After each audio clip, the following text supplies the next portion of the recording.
আমরা যদি একটা ফাইল ওপেন করি, যে একটা ফাইল সেভ করি, প্রথমে সেভ করি,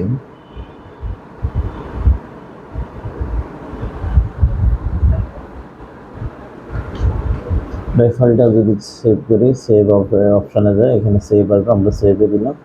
এখন আমি কোথায় সেভ করবো, এটা ডকুমেন্ট, ডাউনলোড, না ডেস্কটপ, না পিসি? আমি মনে করেন ডেস্কটপে সেভ করলাম, তাহলে সেভ দিলাম। এখন আমি যদি ফাইলটা খুঁজি তাহলে পাবো কোথায়, ডেস্কটপে পাবো। পিসিতে গেলাম, পিসিতে গিয়ে এই যে ডেস্কটপে ক্লিক করলাম, আমি যে ফাইলটা সেভ করছি ডেস্কটপে, এই যে